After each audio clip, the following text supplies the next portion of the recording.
今天我们来到了麻豆国小，据说这里有着神秘宝盒，能解决女生们的所有烦恼。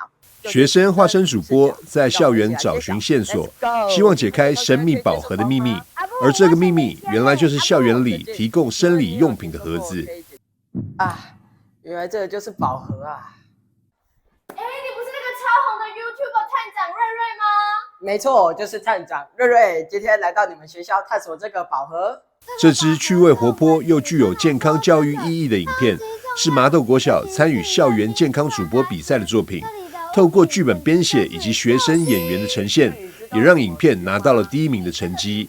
我们麻豆国小推动正向心理健康教育，希望每一位学生都能够自在自信的成长。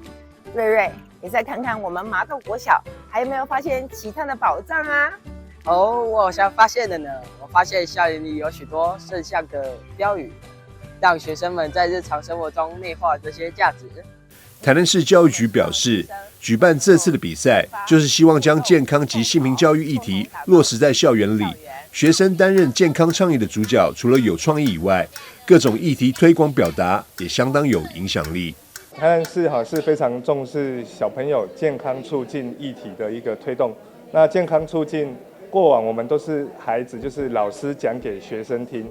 但是我们现在把它反过来，孩子讲给我们大人听，所以我们推动健康小主播，让我们的孩子变成健康促进的倡导者，那来把正确的健康观念告诉所有的老师、学生，甚至我们的社会大众所有朋友。所以我们以小主播，让我们的小朋友、各位同学化身成我们的 YouTuber 来介绍健康促进的观念议题。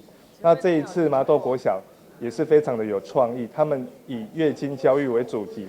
那过往可能大家听到我们的月经教育，或者是手上拿的这个卫生棉，可能大家都会觉得有点尴尬。但是我们要说的是，我们卫生棉对于所有的女性朋友来讲，这是一个自然的生理现象。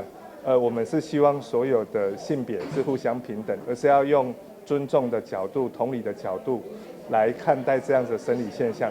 这次麻豆国小以破解校园传说，麻豆国小神秘宝盒到底藏着什么，荣获第1名。内容以具创意的都市传说主题为包装，学生化身 YouTuber 风格的校园主播，导入月经教育议题，让学生之间更理解生理期与性别教育的连结，提升尊重与理解，受到评审青睐。台南新闻张硕维采访报道。